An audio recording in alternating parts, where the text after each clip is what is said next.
The Gold Bug. By Edgar Allan Poe. What ho! What ho! This fellow is dancing mad. He hath been bitten by the tarantula. All in the wrong. Many years ago, I contracted an intimacy with a Mr. William Legrand. He was of an ancient Huguenot family, and had once been wealthy.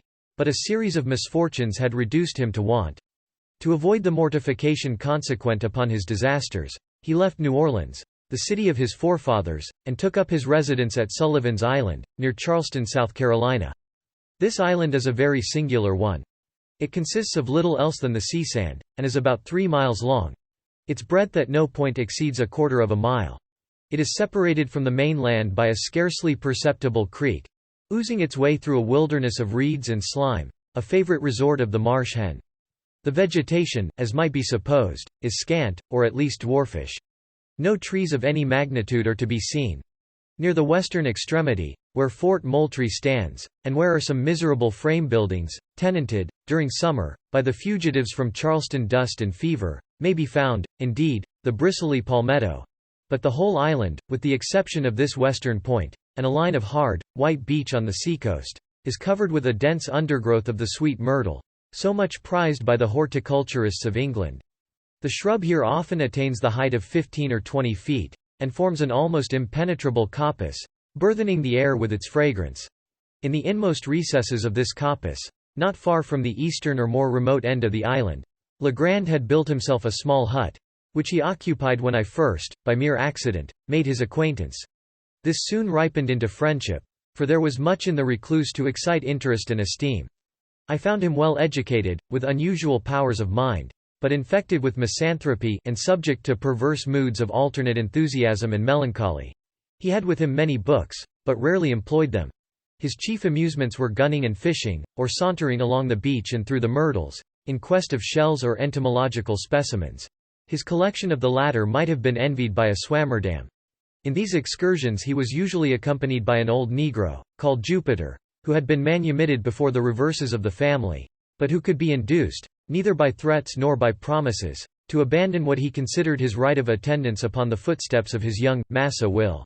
It is not improbable that the relatives of Legrand, conceiving him to be somewhat unsettled in intellect, had contrived to instill this obstinacy into Jupiter, with a view to the supervision and guardianship of the wanderer. The winters in the latitude of Sullivan's Island are seldom very severe, and in the fall of the year it is a rare event indeed when a fire is considered necessary. About the middle of October, 18, there occurred, however, a day of remarkable chilliness. Just before sunset I scrambled my way through the evergreens to the hut of my friend, whom I had not visited for several weeks, my residence being, at that time, in Charleston, a distance of 9 miles from the island, while the facilities of passage and repassage were very far behind those of the present day. Upon reaching the hut I rapped, as was my custom, and getting no reply, sought for the key where I knew it was secreted, unlocked the door and went in. A fine fire was blazing upon the hearth. It was a novelty, and by no means an ungrateful one. I threw off an overcoat, took an armchair by the crackling logs, and awaited patiently the arrival of my hosts. Soon after dark they arrived, and gave me a most cordial welcome. Jupiter, grinning from ear to ear, bustled about to prepare some marsh hens for supper. Legrand was in one of his fits—how else shall I term them?—of enthusiasm.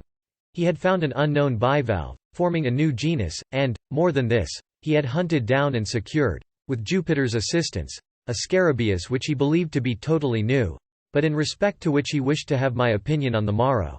And why not tonight? I asked, rubbing my hands over the blaze, and wishing the whole tribe of scarabaei at the devil. "Ah, if I had only known you were here," said Legrand, "but it's so long since I saw you.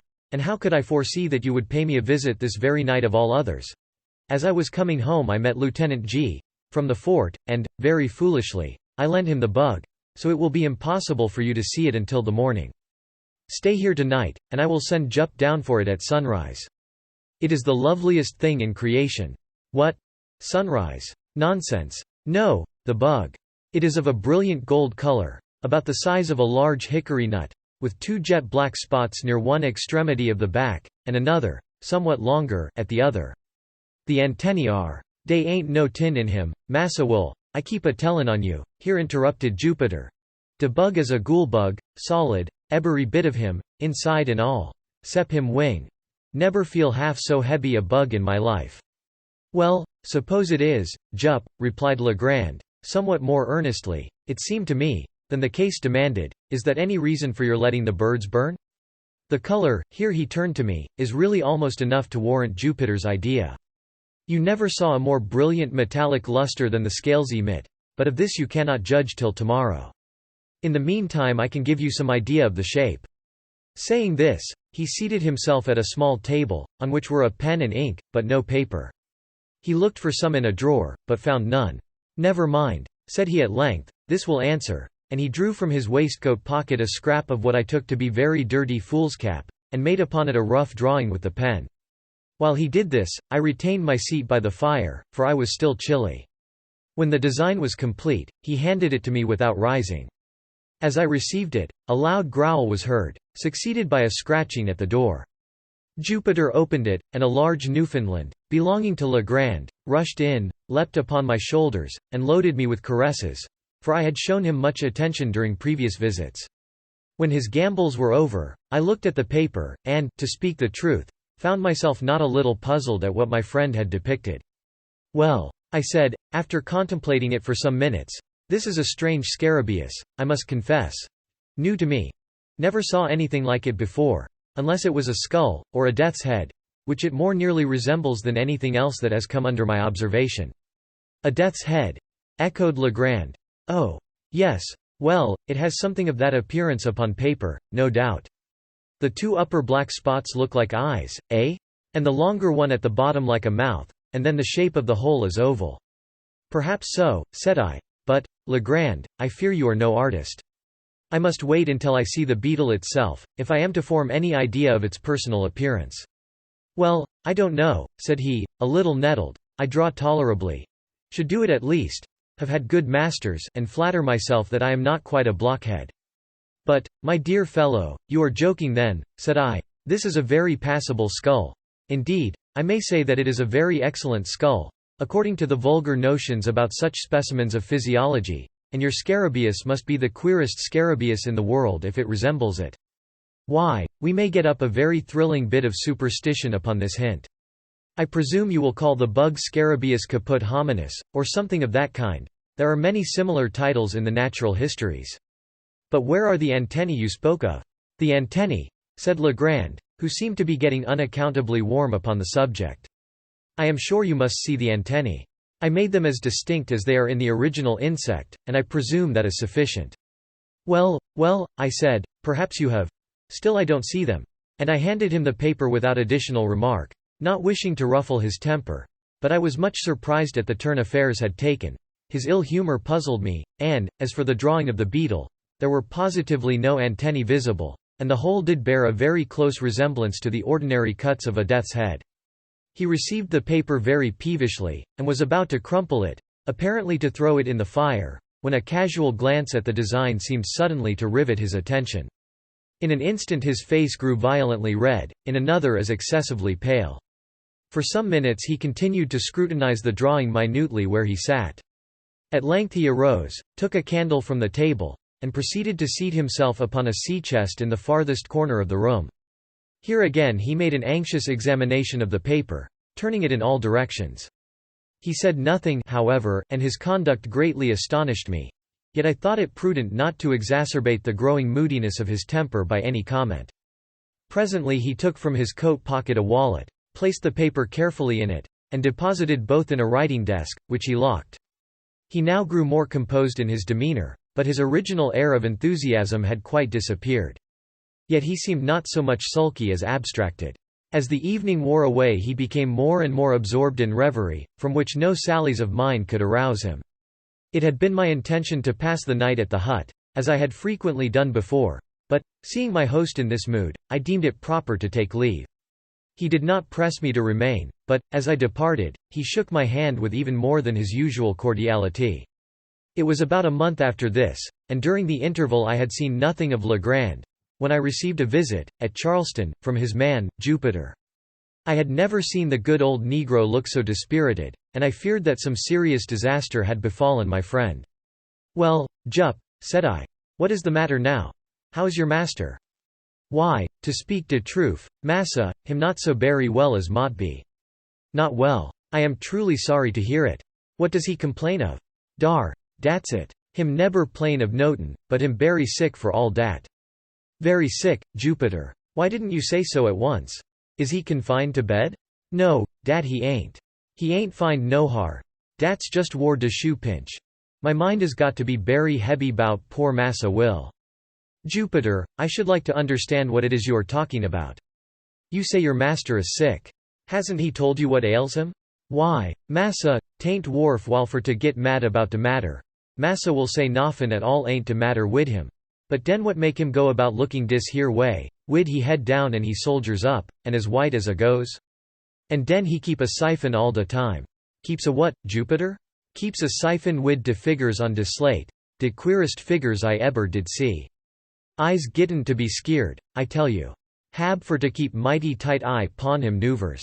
Totter day he gib me slip for de sun up and was gone de whole ob de blessed day.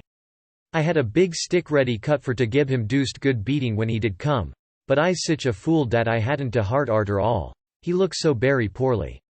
Eh? What? Ah yes. Upon the whole I think you had better not be too severe with the poor fellow. Don't flog him, Jupiter. He can't very well stand it. But can you form no idea of what has occasioned this illness, or rather this change of conduct? Has anything unpleasant happened since I saw you? No, massa, dey ain't been nothin' unpleasant since den. 'Twas for den I'm feared. 'Twas de berry day you was dare. How? What do you mean? Why, massa, I mean de bug, dare now. The what? De bug. I'm berry sartain dat massa will been bit somewhere bout de head by dat ghoulbug. And what cause have you, Jupiter, for such a supposition? Claws enough, massa, and mouth too. I neber did see sick a deuced bug. He kick and he bite ebery ting what come near him. Massa will cotch him fuss, but had for to let him go gin mighty quick, I tell you, den was de time he must ha got to bite. I didn't like de look o de bug mouth, myself, no how, so I wouldn't take hold ob him wid my finger, but I cotch him wid a piece ob paper dat I found. I wrap him up in de paper and stuff piece obit in he mouth, dat was de way.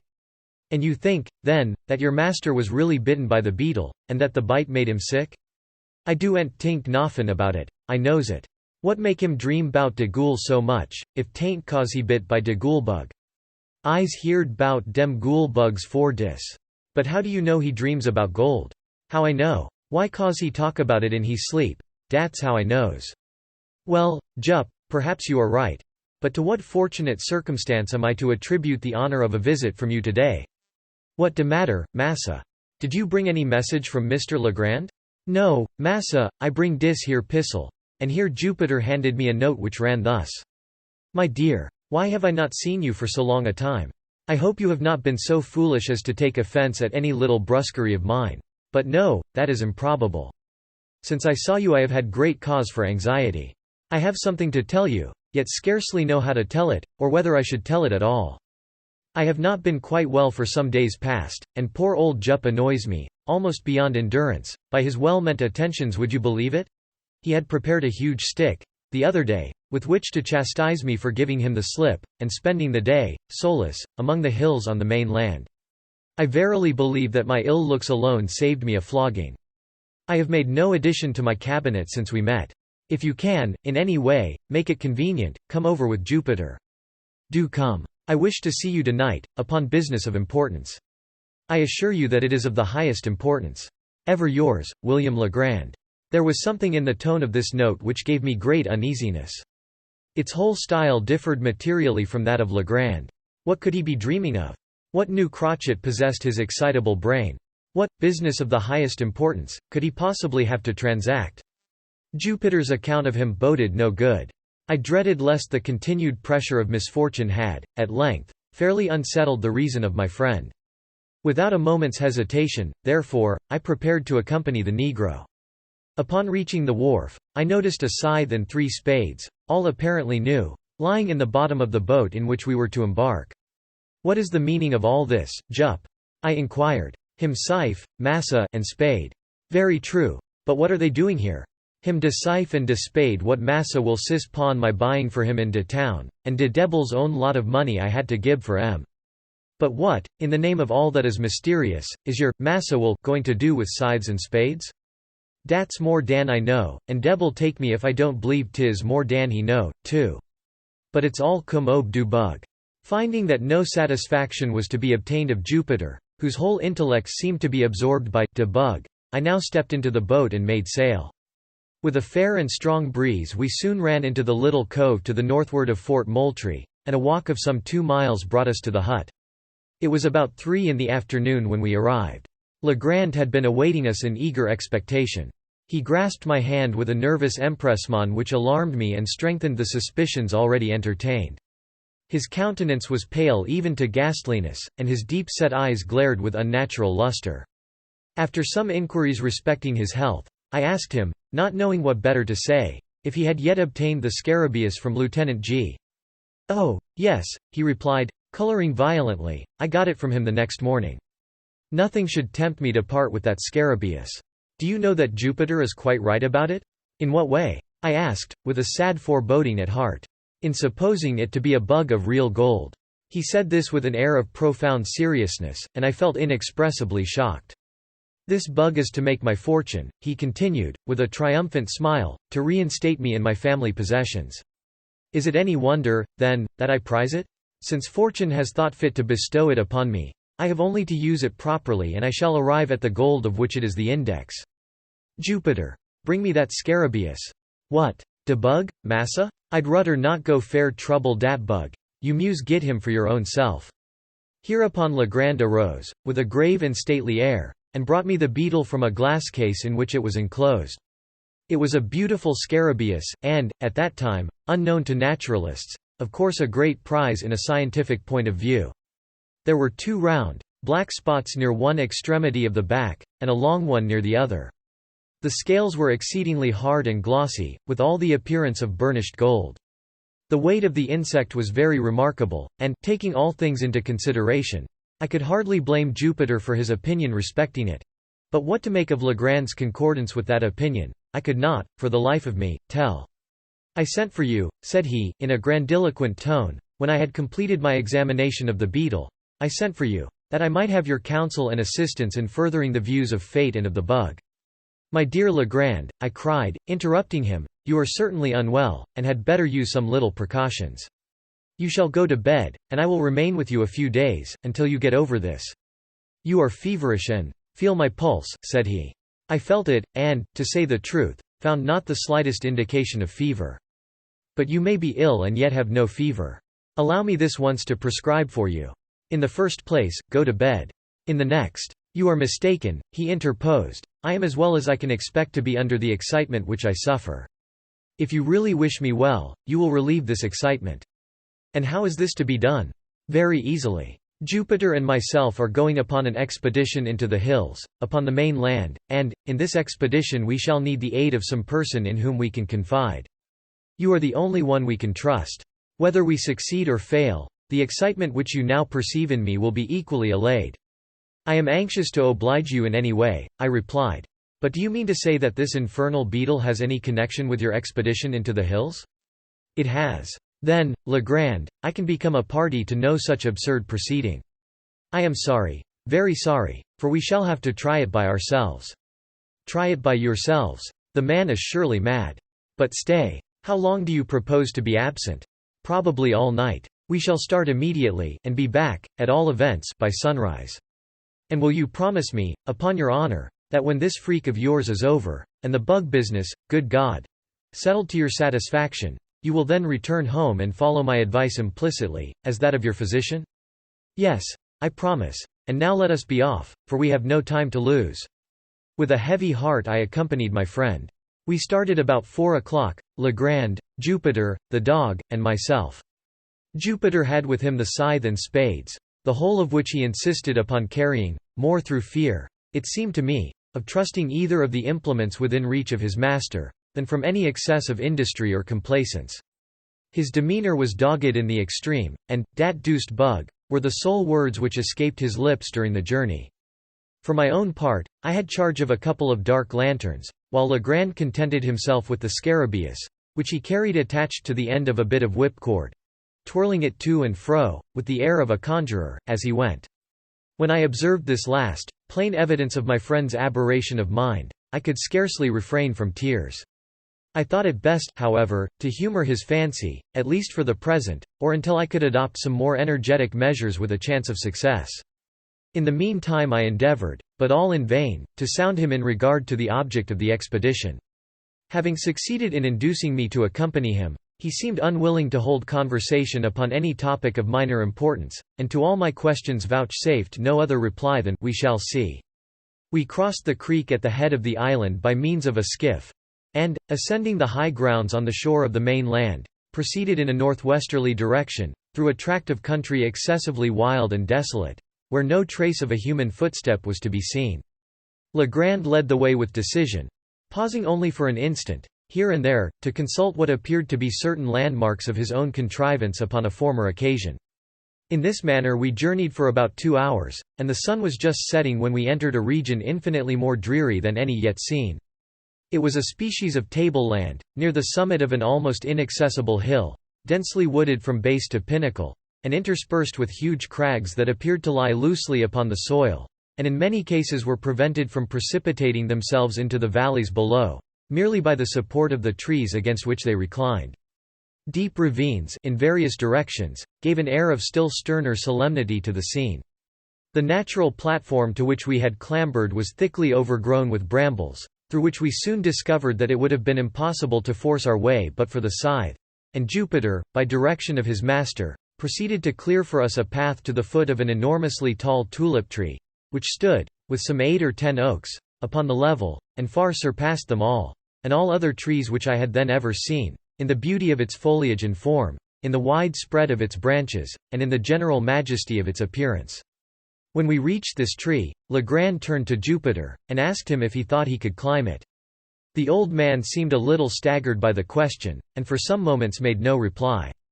At length he approached the huge trunk, walked slowly around it, and examined it with minute attention. When he had completed his scrutiny, he merely said, "Yes, massa, Jup climb any tree he eber see in he life.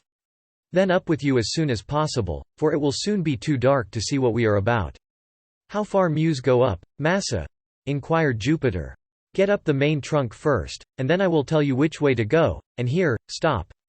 Take this beetle with you." "De bug, massa will." "De ghoul-bug," cried the negro, drawing back in dismay. "What for Muse tote de bug way up de tree? Dien if I do." "If you are afraid, Jup, a great big negro like you, to take hold of a harmless little dead beetle, why you can carry it up by this string. But, if you do not take it up with you in some way, I shall be under the necessity of breaking your head with this shovel." "What de matter now, massa?" said Jup, evidently shamed into compliance. "Always want for to raise fuss wid old nigger. Was only funnin' anyhow. Me feared de bug. What I keer for de bug." Here he took cautiously hold of the extreme end of the string, and, maintaining the insect as far from his person as circumstances would permit, prepared to ascend the tree. In youth, the tulip tree, or Liriodendron tulipiferum, the most magnificent of American foresters, has a trunk peculiarly smooth, and often rises to a great height without lateral branches. But, in its riper age, the bark becomes gnarled and uneven, while many short limbs make their appearance on the stem.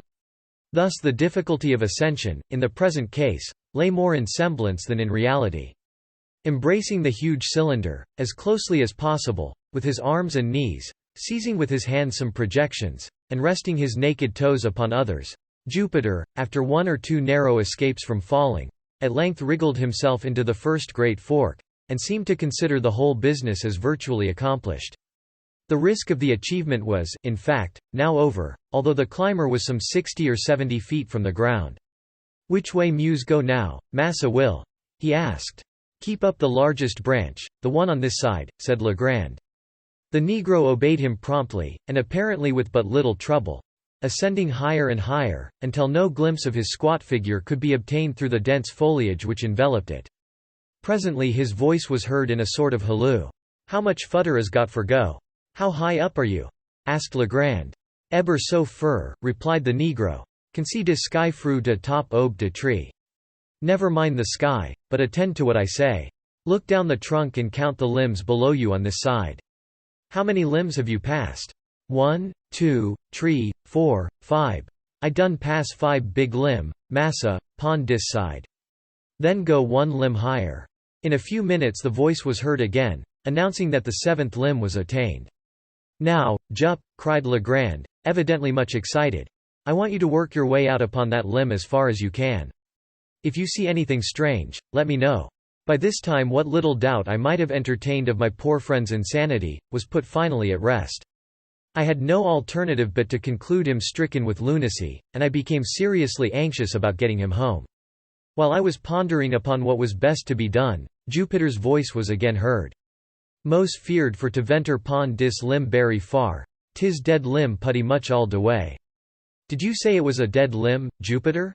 Cried Legrand in a quavering voice. Yes, massa, him dead as de doornail, done up for sartain, done departed dis here life. What in the name heaven shall I do? Asked Legrand, seemingly in the greatest distress. Do, said I, glad of an opportunity to interpose a word, why come home and go to bed? Come now, that's a fine fellow. It's getting late, and, besides, you remember your promise. Jupiter, cried he, without heeding me in the least, do you hear me? Yes, massa will, hear you ever so plain. Try the wood well, then, with your knife, and see if you think it very rotten. Him rotten, massa, sure nuff, replied the negro in a few moments, but not so berry rotten as mought be. Mought venter out leetle way pon de limb by myself, dat's true. By yourself. What do you mean? Why I mean de bug. 'Tis berry heavy bug. S'pose I drop him down fuss, and den de limb won't break wid just a wait ob one nigger. You infernal scoundrel! Cried Legrand, apparently much relieved. What do you mean by telling me such nonsense as that? As sure as you drop that beetle I'll break your neck. Look here, Jupiter, do you hear me? Yes, massa, needn't hollow at poor nigger dat style. Well, now listen. If you will venture out on the limb as far as you think safe, and not let go the beetle, I'll make you a present of a silver dollar as soon as you get down. I'm gwine, massa will. Deed I is, replied the negro very promptly, mos out to the EEND now. Out to the end. Here fairly screamed Legrand. Do you say you are out to the end of that limb? Soon be to de EEND, massa, oh. Lor gola marcy. What is dis here pon de tree? Well, cried Legrand, highly delighted, what is it? Why tain't noffin but a skull. Somebody bin lef him head up de tree, and de crows done gobble ebery bit ob de meat off. A skull, you say? Very well. How is it fastened to the limb? What holds it on? Sure nuff, massa, muse look. Why dis berry curous circumstance, pon my word. Dere's a great big nail in de skull, what fastens obit onto de tree. Well now, Jupiter, do exactly as I tell you, do you hear? Yes, massa. Pay attention, then. Find the left eye of the skull. Who? Dat's good. Why dere ain't no eye left at all. Curse your stupidity. Do you know your right hand from your left? Yes, I knows dat. Knows all bout dat. 'Tis my left hand what I chops de wood wid. To be sure. You are left-handed, and your left eye is on the same side as your left hand. Now, I suppose, you can find the left eye of the skull, or the place where the left eye has been. Have you found it? Here was a long pause. At length the negro asked, Is de left eye of de skull pon de same side as de left hand of de skull, too? Cause de skull ain't got not a bit ob a hand at all. Neber mind. I got de left eye now, here de left eye. What muse do wid it? Let the beetle drop through it, as far as the string will reach, but be careful and not let go your hold of the string. All dat done, massa will. Mighty easy ting for to put de bug fru de hole. Look out for him dare below. During this colloquy no portion of Jupiter's person could be seen. But the beetle, which he had suffered to descend, was now visible at the end of the string, and glistened, like a globe of burnished gold, in the last rays of the setting sun, some of which still faintly illumined the eminence upon which we stood. The scarabaeus hung quite clear of any branches, and, if allowed to fall, would have fallen at our feet. Legrand immediately took the scythe, and cleared with it a circular space, 3 or 4 yards in diameter, just beneath the insect, and, having accomplished this, ordered Jupiter to let go the string and come down from the tree. Driving a peg, with great nicety, into the ground, at the precise spot where the beetle fell, my friend now produced from his pocket a tape measure. Fastening one end of this at that point of the trunk, of the tree which was nearest the peg, He unrolled it till it reached the peg, and thence farther unrolled it, in the direction already established by the 2 points of the tree and the peg, for the distance of 50 feet, Jupiter clearing away the brambles with the scythe. At the spot thus attained a second peg was driven, and about this, as a centre, a rude circle, about 4 feet in diameter, described. Taking now a spade himself, and giving one to Jupiter and one to me, Legrand begged us to set about digging as quickly as possible. To speak the truth, I had no especial relish for such amusement at any time, and, at that particular moment, would most willingly have declined it, for the night was coming on, and I felt much fatigued with the exercise already taken, but I saw no mode of escape, and was fearful of disturbing my poor friend's equanimity by a refusal. Could I have depended, indeed, upon Jupiter's aid, I would have had no hesitation in attempting to get the lunatic home by force, but I was too well assured of the old Negro's disposition, to hope that he would assist me, under any circumstances, in a personal contest with his master. I made no doubt that the latter had been infected with some of the innumerable Southern superstitions about money buried, and that his fantasy had received confirmation by the finding of the scarabaeus, or, perhaps, by Jupiter's obstinacy in maintaining it to be a bug of real gold. A mind disposed to lunacy would readily be led away by such suggestions, especially if chiming in with favorite preconceived ideas, and then I called to mind the poor fellow's speech about the beetles being the index of his fortune. Upon the whole, I was sadly vexed and puzzled, but, at length, I concluded to make a virtue of necessity, to dig with a good will, and thus the sooner to convince the visionary, by ocular demonstration, of the fallacy of the opinions he entertained. The lanterns having been lit, we all fell to work with a zeal worthy a more rational cause, and, as the glare fell upon our persons and implements, I could not help thinking how picturesque a group we composed, and how strange and suspicious our labours must have appeared to any interloper who, by chance, might have stumbled upon our whereabouts. We dug very steadily for 2 hours. Little was said, and our chief embarrassment lay in the yelpings of the dog, who took exceeding interest in our proceedings. He, at length, became so obstreperous that we grew fearful of his giving the alarm to some stragglers in the vicinity, or, rather, this was the apprehension of Legrand. For myself, I should have rejoiced at any interruption which might have enabled me to get the wanderer home. The noise was, at length, very effectually silenced by Jupiter, who, getting out of the hole with a dogged air of deliberation, tied the brute's mouth up with one of his suspenders, and then returned, with a grave chuckle, to his task.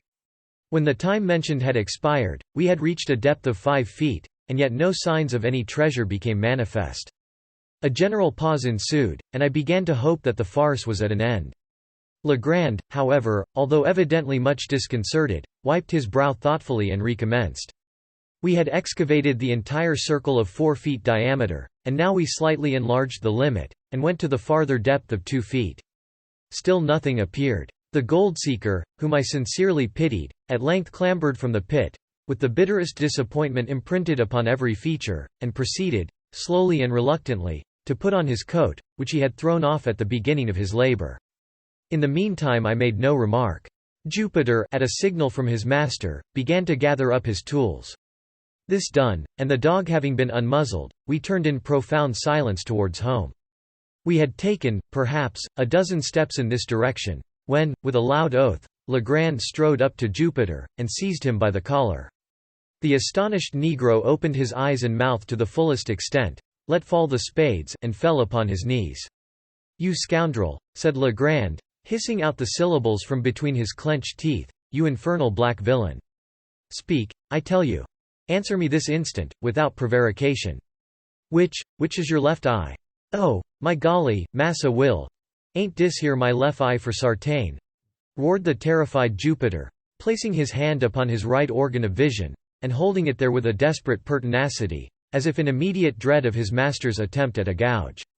"I thought so, I knew it. Hurrah!" vociferated Legrand, letting the Negro go, and executing a series of curvets and caracoles, much to the astonishment of his valet, who, arising from his knees, looked, mutely, from his master to myself, and then from myself to his master. "Come, we must go back," said the latter, "the game's not up yet," and he again led the way to the tulip tree. "Jupiter," said he, when we reached its foot, "come here. Was the skull nailed to the limb with the face outwards, or with the face to the limb?" De face was out, massa, so dat de crows could get at de eyes good, without any trouble. Well, then, was it this eye or that through which you dropped the beetle? Here Legrand touched each of Jupiter's eyes. "'Twas dis eye, massa, de left eye. Gees as you tell me," and here it was his right eye that the Negro indicated. "That will do, must try it again. Here my friend, about whose madness I now saw, or fancied that I saw, certain indications of method, removed the peg which marked the spot where the beetle fell, to a spot about 3 inches to the westward of its former position. Taking, now, the tape measure from the nearest point of the trunk to the peg, as before, and continuing the extension in a straight line to the distance of 50 feet, a spot was indicated, removed, by several yards, from the point at which we had been digging. Around the new position a circle, somewhat larger than in the former instance, was now described, and we again set to work with the spades. I was dreadfully weary, but, scarcely understanding what had occasioned the change in my thoughts, I felt no longer any great aversion from the labor imposed. I had become most unaccountably interested, nay, even excited. Perhaps there was something, amid all the extravagant demeanor of Legrand, some air of forethought, or of deliberation, which impressed me. I dug eagerly, and now and then caught myself actually looking, with something that very much resembled expectation, for the fancied treasure, the vision of which had demented my unfortunate companion. At a period when such vagaries of thought most fully possessed me, and when we had been at work perhaps an hour and a half, we were again interrupted by the violent howlings of the dog. His uneasiness, in the first instance, had been, evidently, but the result of playfulness or caprice, but he now assumed a bitter and serious tone. Upon Jupiter's again attempting to muzzle him, he made furious resistance, and, leaping into the hole, tore up the mold frantically with his claws. In a few seconds he had uncovered a mass of human bones, forming 2 complete skeletons, intermingled with several buttons of metal, and what appeared to be the dust of decayed woolen. 1 or 2 strokes of a spade upturned the blade of a large Spanish knife, and, as we dug farther, 3 or 4 loose pieces of gold and silver coin came to light. At sight of these the joy of Jupiter could scarcely be restrained, but the countenance of his master wore an air of extreme disappointment. He urged us, however, to continue our exertions, and the words were hardly uttered when I stumbled and fell forward, having caught the toe of my boot in a large ring of iron that lay half buried in the loose earth. We now worked in earnest, and never did I pass 10 minutes of more intense excitement. During this interval we had fairly unearthed an oblong chest of wood, which, from its perfect preservation and wonderful hardness, had plainly been subjected to some mineralizing process, perhaps that of the bichloride of mercury. This box was 3 feet and a half long, 3 feet broad, and 2.5 feet deep. It was firmly secured by bands of wrought iron, riveted, and forming a kind of open trellis work over the whole. On each side of the chest, near the top, were 3 rings of iron, 6 in all, by means of which a firm hold could be obtained by 6 persons. Our utmost united endeavors served only to disturb the coffer very slightly in its bed. We at once saw the impossibility of removing so great a weight. Luckily, the sole fastenings of the lid consisted of 2 sliding bolts. These we drew back, trembling and panting with anxiety. In an instant, a treasure of incalculable value lay gleaming before us. As the rays of the lanterns fell within the pit, there flashed upwards a glow and a glare, from a confused heap of gold and of jewels, that absolutely dazzled our eyes. I shall not pretend to describe the feelings with which I gazed. Amazement was, of course, predominant. Legrand appeared exhausted with excitement, and spoke very few words. Jupiter's countenance wore, for some minutes, as deadly a pallor as it is possible, in nature of things, for any Negro's visage to assume. He seemed stupefied, thunderstricken. Presently he fell upon his knees in the pit, and, burying his naked arms up to the elbows in gold, let them there remain, as if enjoying the luxury of a bath. At length, with a deep sigh, he exclaimed, as if in a soliloquy, "And dis all cum ob de goolbug. De putty goolbug. De poor little goolbug, what I boozed in dat sabbage kind ob style. Ain't you shamed ob yourself, nigger? Answer me dat." It became necessary, at last, that I should arouse both master and valet to the expediency of removing the treasure. It was growing late, and it behooved us to make exertion, that we might get everything housed before daylight. It was difficult to say what should be done, and much time was spent in deliberation, so confused were the ideas of all. We, finally, lightened the box by removing 2/3 of its contents, when we were enabled, with some trouble, to raise it from the hole. The articles taken out were deposited among the brambles, and the dog left to guard them, with strict orders from Jupiter neither, upon any pretence, to stir from the spot, nor to open his mouth until our return. We then hurriedly made for home with the chest, reaching the hut in safety, but after excessive toil, at 1 o'clock in the morning. Worn out as we were, it was not in human nature to do more immediately. We rested until 2, and had supper, starting for the hills immediately afterwards, armed with 3 stout sacks, which, by good luck, were upon the premises. A little before 4 we arrived at the pit, divided the remainder of the booty, as equally as might be, among us, and, leaving the holes unfilled, again set out for the hut, at which, for the second time, we deposited our golden burthens, just as the first faint streaks of the dawn gleamed from over the treetops in the east. We were now thoroughly broken down, but the intense excitement of the time denied us repose. After an unquiet slumber of some 3 or 4 hours' duration, we arose, as if by preconcert, to make examination of our treasure. The chest had been full to the brim, and we spent the whole day, and the greater part of the next night, in a scrutiny of its contents. There had been nothing like order or arrangement. Everything had been heaped in promiscuously. Having assorted all with care, we found ourselves possessed of even vaster wealth than we had at first supposed. In coin there was rather more than $450,000. Estimating the value of the pieces, as accurately as we could, by the tables of the period. There was not a particle of silver. All was gold of antique date and of great variety, French, Spanish, and German money, with a few English guineas, and some counters, of which we had never seen specimens before. There were several very large and heavy coins, so worn that we could make nothing of their inscriptions.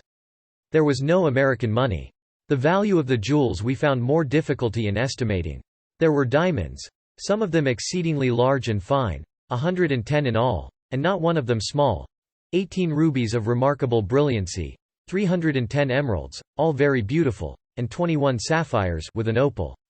These stones had all been broken from their settings and thrown loose in the chest. The settings themselves, which we picked out from among the other gold, appeared to have been beaten up with hammers, as if to prevent identification. Besides all this, there was a vast quantity of solid gold ornaments, nearly 200 massive finger and earrings, rich chains, 30 of these, if I remember, 83 very large and heavy crucifixes, 5 gold censers of great value, a prodigious golden punch bowl, ornamented with richly chased vine leaves and bacchanalian figures, with 2 sword handles exquisitely embossed, and many other smaller articles which I cannot recollect.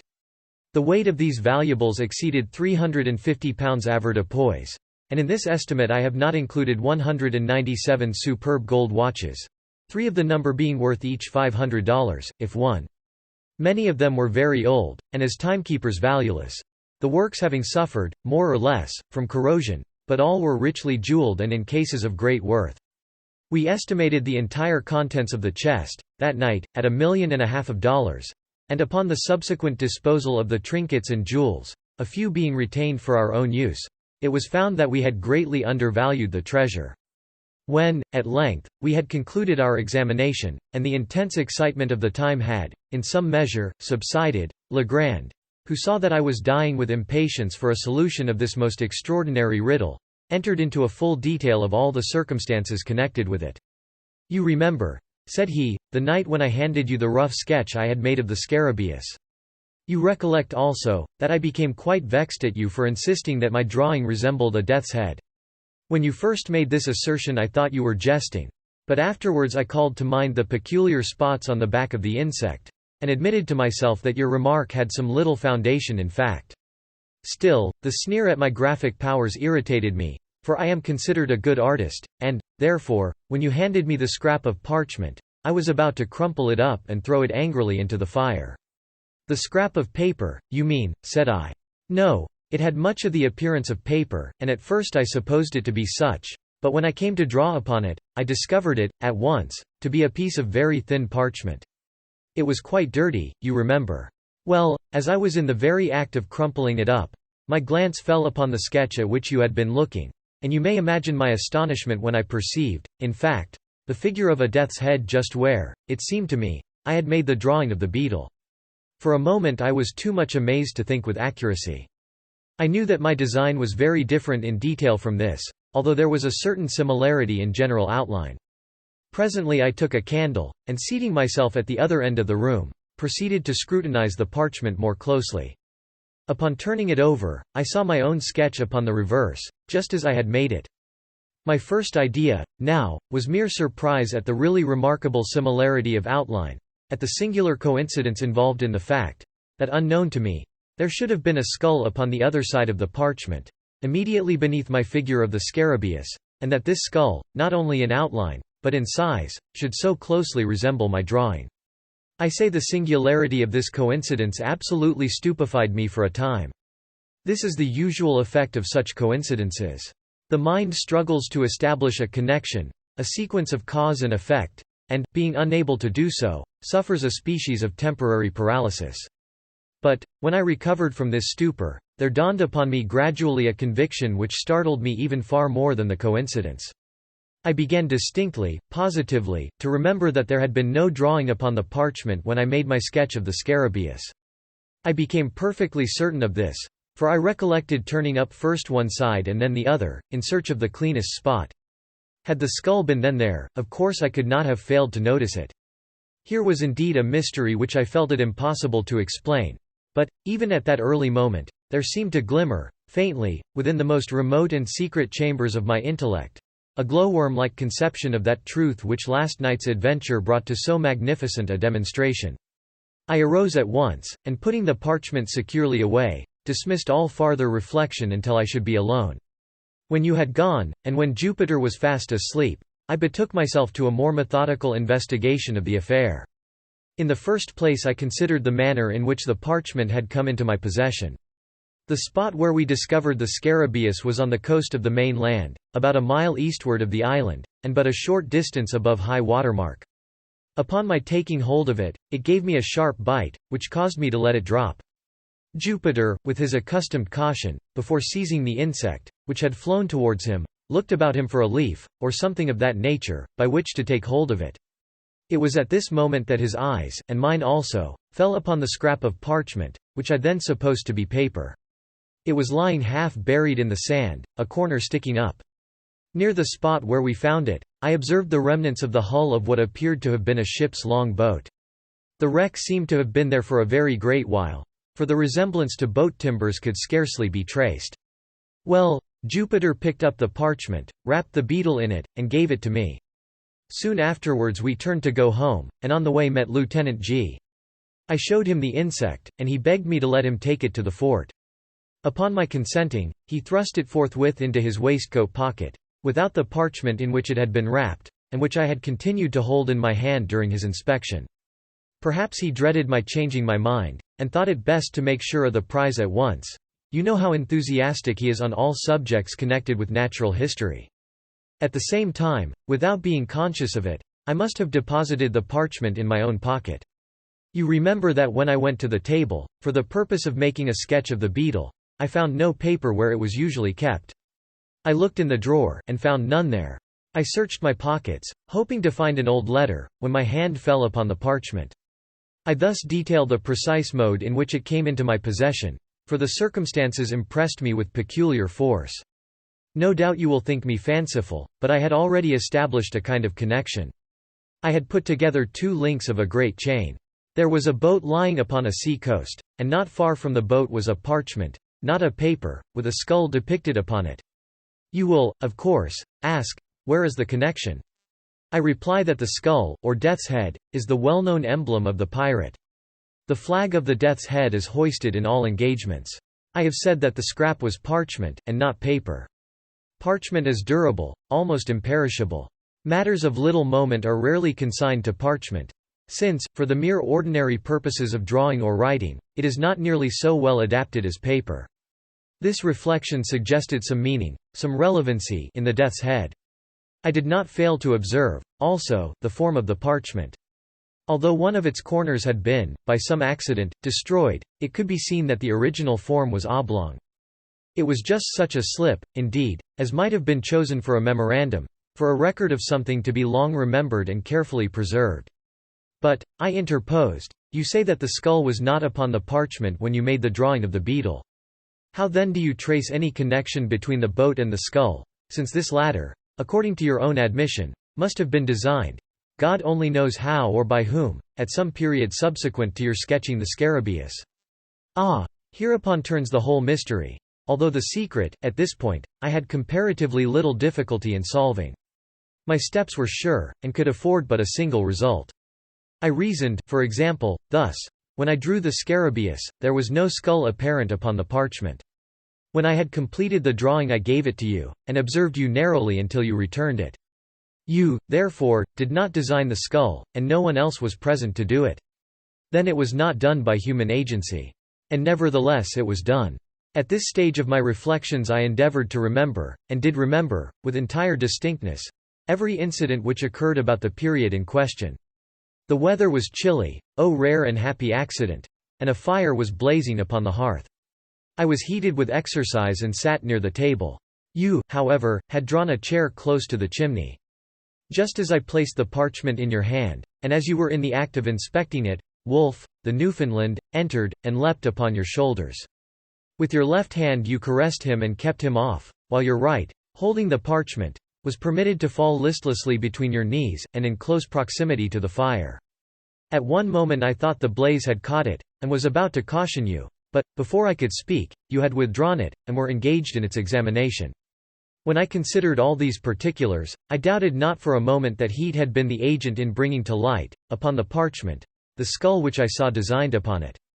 You are well aware that chemical preparations exist, and have existed time out of mind, by means of which it is possible to write upon either paper or vellum, so that the characters shall become visible only when subjected to the action of fire.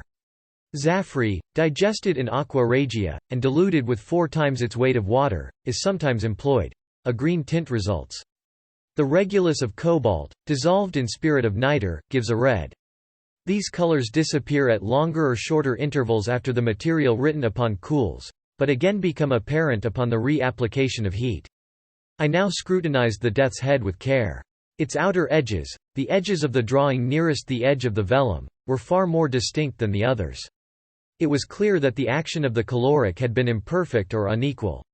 I immediately kindled a fire, and subjected every portion of the parchment to a glowing heat. At first, the only effect was the strengthening of the faint lines in the skull, but, upon persevering in the experiment, there became visible, at the corner of the slip, diagonally opposite to the spot in which the death's head was delineated, the figure of what I at first supposed to be a goat. A closer scrutiny, however, satisfied me that it was intended for a kid. "Ha! Ha!" said I, "to be sure I have no right to laugh at you. $1.5 million of money is too serious a matter for mirth. But you are not about to establish a third link in your chain. You will not find any especial connection between your pirates and a goat. Pirates, you know, have nothing to do with goats. They appertain to the farming interest. But I have just said that the figure was not that of a goat." "Well, a kid then, pretty much the same thing." "Pretty much, but not altogether," said Legrand. "You may have heard of one Captain Kidd." I at once looked upon the figure of the animal as a kind of punning or hieroglyphical signature. I say signature, because its position upon the vellum suggested this idea. The death's head at the corner diagonally opposite, had, in the same manner, the air of a stamp, or seal. But I was sorely put out by the absence of all else, of the body to my imagined instrument, of the text for my context. I presume you expected to find a letter between the stamp and the signature. Something of that kind. The fact is, I felt irresistibly impressed with a presentiment of some vast good fortune impending. I can scarcely say why. Perhaps, after all, it was rather a desire than an actual belief. But do you know that Jupiter's silly words, about the bug being of solid gold, had a remarkable effect upon my fancy? And then the series of accidents and coincidences, these were so very extraordinary. Do you observe how mere an accident it was that these events should have occurred upon the sole day of all the year in which it has been, or may be, sufficiently cool for fire, and that without the fire, or without the intervention of the dog at the precise moment in which he appeared, I should never have become aware of the death's head, and so never the possessor of the treasure? But proceed, I am all impatience. Well, you have heard, of course, the many stories current, the 1,000 vague rumors afloat about money buried, somewhere upon the Atlantic coast, by Kidd and his associates. These rumors must have had some foundation in fact. And that the rumors have existed so long and so continuous, could have resulted, it appeared to me, only from the circumstance of the buried treasure still remaining entombed.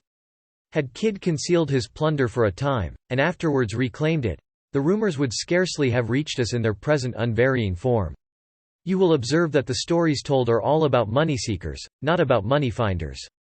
Had the pirate recovered his money, there the affair would have dropped.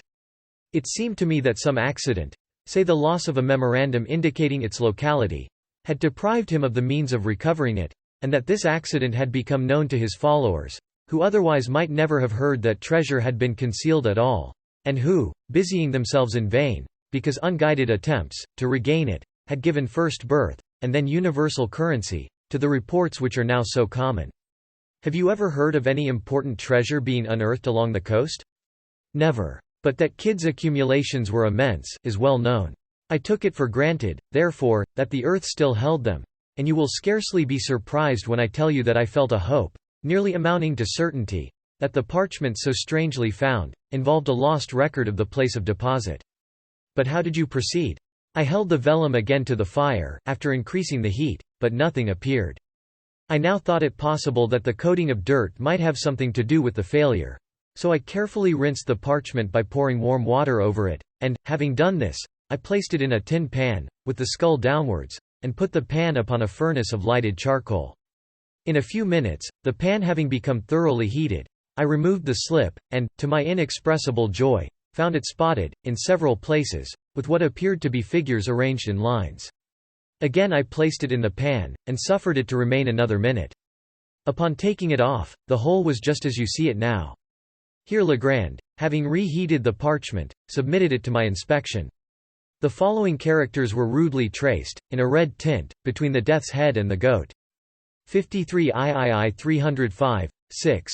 4826, 4A, 4A, 806, 48A 8A 85, 1A, A** 8A 83, 88, 5A, 46, 88 * 96, 8A, 485, 5A2, A, 4956 * 2, 5 *, 4, 8A8, 4,069,285, winking face, 6A8, 4II, 1, A9, 48,081, 8-8A1, 48A85, 4, 485A 528,806 * 81, A9, 48, 88, 4, A, 34, 48, 4A, 161, 188, A.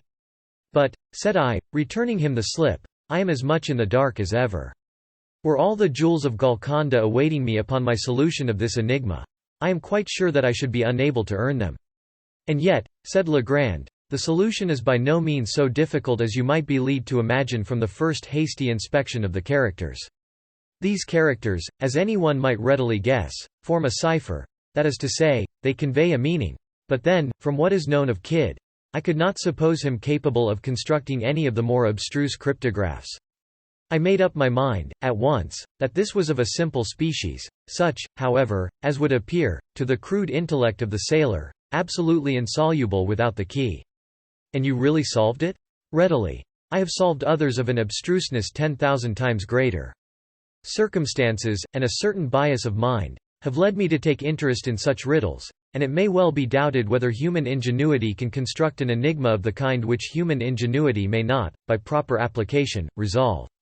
In fact, having once established connected and legible characters, I scarcely gave a thought to the mere difficulty of developing their import.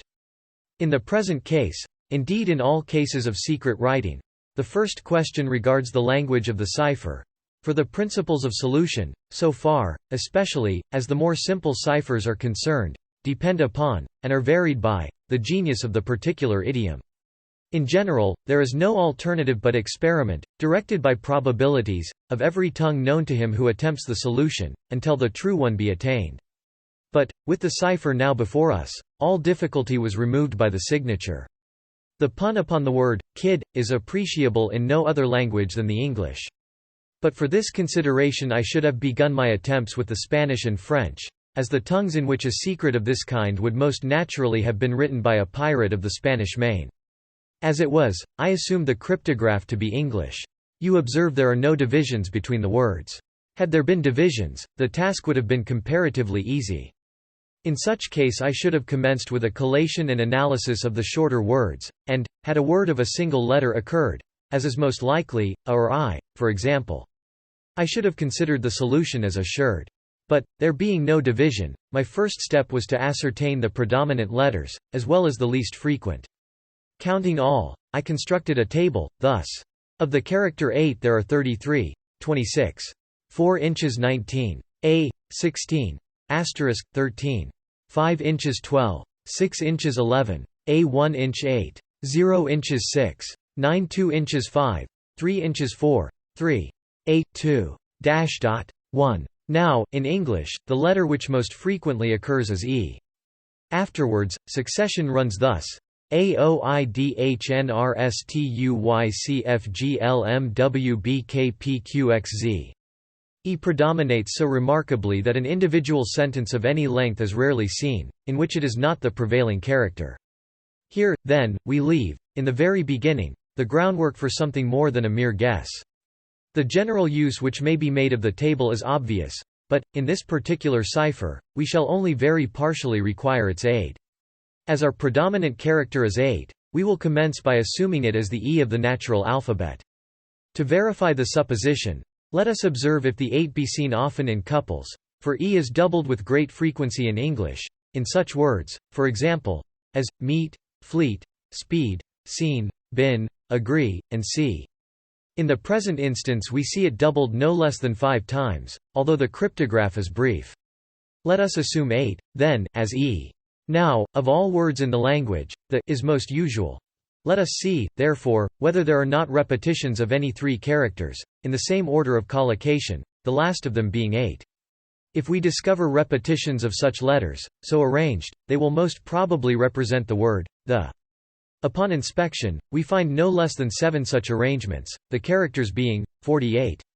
We may, therefore, assume that represents T, 4 represents H, and 8 represents E, the last being now well confirmed.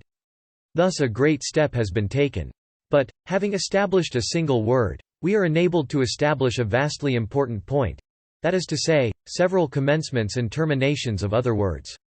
Let us refer, for example, to the last instance but one, in which the combination 48 occurs, not far from the end of the cipher. We know that the immediately ensuing is the commencement of a word, and, of the 6 characters succeeding this, we are cognizant of no less than 5. Let us set these characters down, thus, by the letters we know them to represent, leaving a space for the unknown. T'eth. Here we are enabled, at once, to discard the th, as forming no portion of the word commencing with the first t. Since, by experiment of the entire alphabet for a letter adapted to the vacancy, we perceive that no word can be formed of which this th can be a part. We are thus narrowed into tee, and, going through the alphabet, if necessary, as before, we arrive at the word tree as the sole possible reading.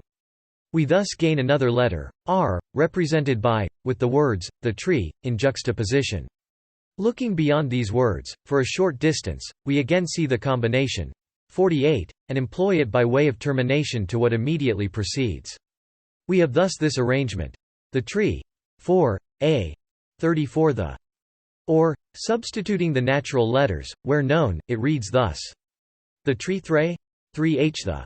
Now, if, in place of the unknown characters, we leave blank spaces, or substitute dots, we read thus: the tree thr h the. When the word through makes itself evident at once.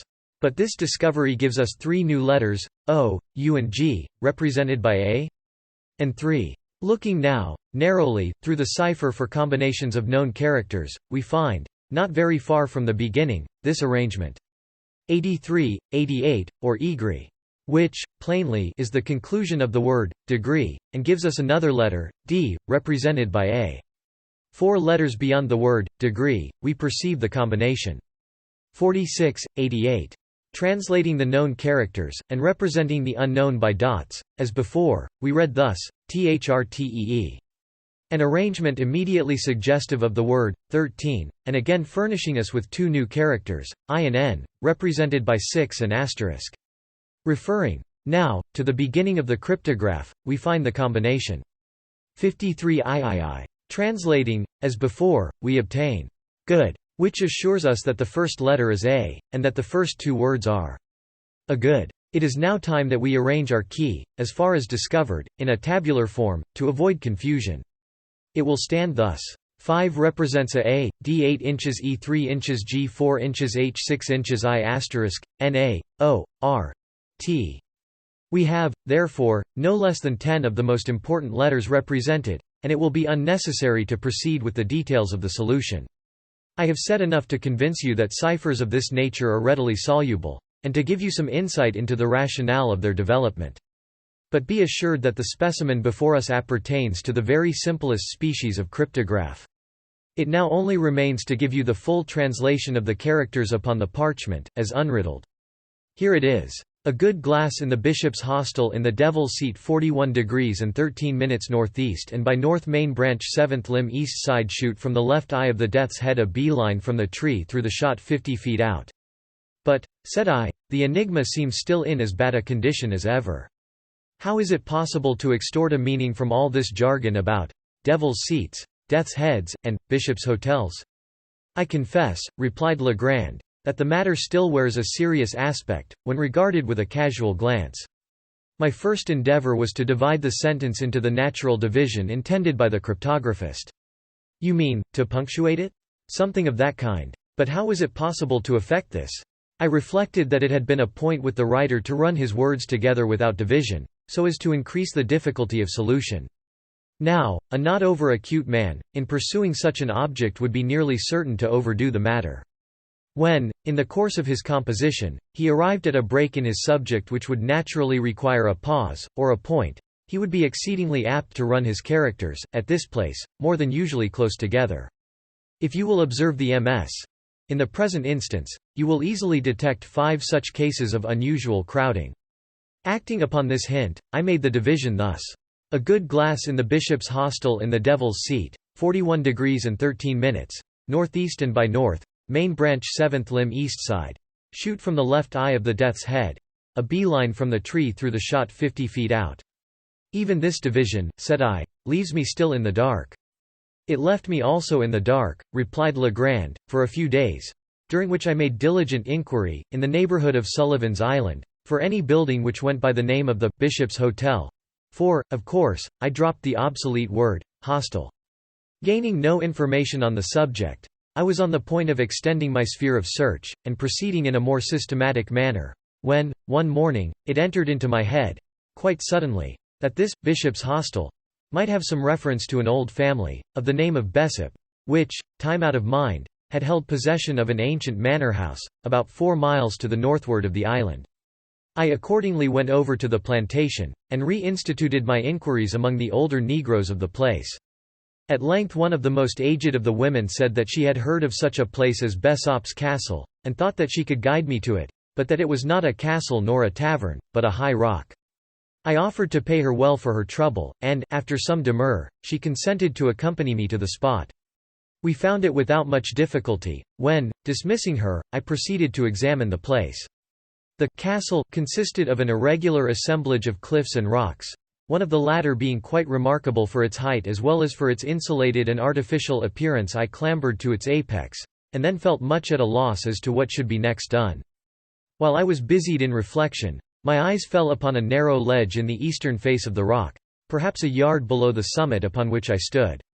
This ledge projected about 18 inches, and was not more than a foot wide, while a niche in the cliff just above it gave it a rude resemblance to one of the hollow-backed chairs used by our ancestors. I made no doubt that here was the Devil's Seat, alluded to in the MS. And now I seemed to grasp the full secret of the riddle. The good glass, I knew, could have reference to nothing but a telescope, for the word glass is rarely employed in any other sense by seamen. Now here, I at once saw, was a telescope to be used, and a definite point of view, admitting no variation, from which to use it. Nor did I hesitate to believe that the phrases, 41 degrees and 13 minutes, and, northeast and by north, were intended as directions for the leveling of the glass. Greatly excited by these discoveries, I hurried home, procured a telescope, and returned to the rock. I let myself down to the ledge, and found that it was impossible to retain a seat upon it except in one particular position. This fact confirmed my preconceived idea. I proceeded to use the glass. Of course, the 41 degrees and 13 minutes could allude to nothing but elevation above the visible horizon, since the horizontal direction was clearly indicated by the words, northeast and by north. This latter direction I at once established by means of a pocket compass. Then, pointing the glass as nearly at an angle of 41 degrees of elevation as I could do it by guess, I moved it cautiously up or down, until my attention was arrested by a circular rift or opening in the foliage of a large tree that overtopped its fellows in the distance. In the center of this rift I perceived a white spot, but could not, at first, distinguish what it was. Adjusting the focus of the telescope, I again looked, and now made it out to be a human skull. Upon this discovery I was so sanguine as to consider the enigma solved, for the phrase, main branch, seventh limb, east side, could refer only to the position of the skull upon the tree, while, shoot from the left eye of the death's head, admitted, also, of but one interpretation, in regard to a search for buried treasure. I perceived that the design was to drop a bullet from the left eye of the skull, and that a beeline, or, in other words, a straight line, drawn from the nearest point of the trunk through the shot, or the spot where the bullet fell, and thence extended to a distance of 50 feet, would indicate a definite point, and beneath this point I thought it at least possible that a deposit of value lay concealed. All this, I said, is exceedingly clear, and, although ingenious, still simple and explicit. When you left the Bishop's Hotel, what then? Why, having carefully taken the bearings of the tree, I turned homewards. The instant that I left the Devil's Seat, however, the circular rift vanished, nor could I get a glimpse of it afterwards, turn as I would.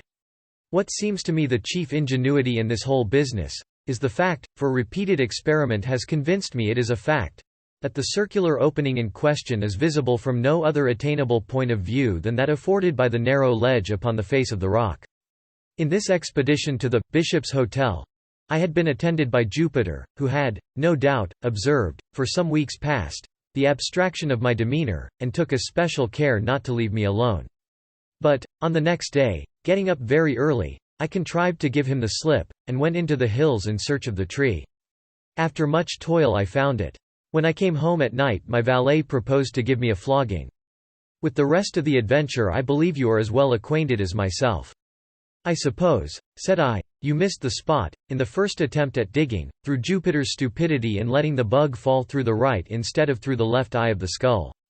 Precisely. This mistake made a difference of about 2.5 inches in the shot, that is to say, in the position of the peg nearest the tree, and had the treasure been beneath the shot, the error would have been of little moment. But, the shot, together with the nearest point of the tree, were merely 2 points for the establishment of a line of direction. Of course the error, however trivial in the beginning, increased as we proceeded with the line, and by the time we had gone 50 feet, threw us quite off the scent. But for my deep-seated impressions that treasure was here somewhere actually buried, we might have had all our labor in vain. But your grandiloquence, and your conduct in swinging the beetle, how excessively odd. I was sure you were mad. And why did you insist upon letting fall the bug, instead of a bullet, from the skull?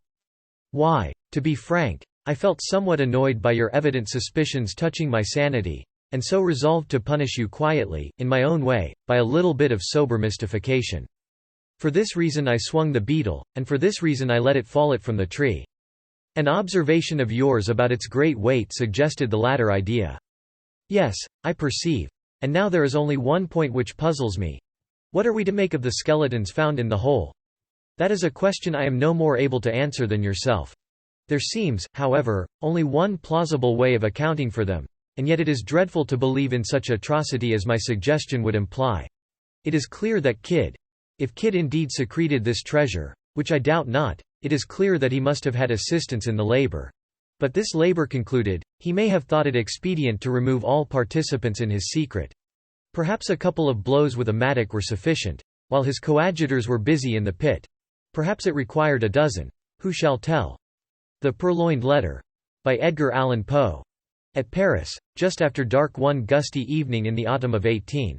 I was enjoying the twofold luxury of meditation and a meerschaum, in company with my friend, C. Auguste Dupin, in his little back library, or book closet, au Tresime, No. 33 Rue Dunt, Faubourg Saint-Germain.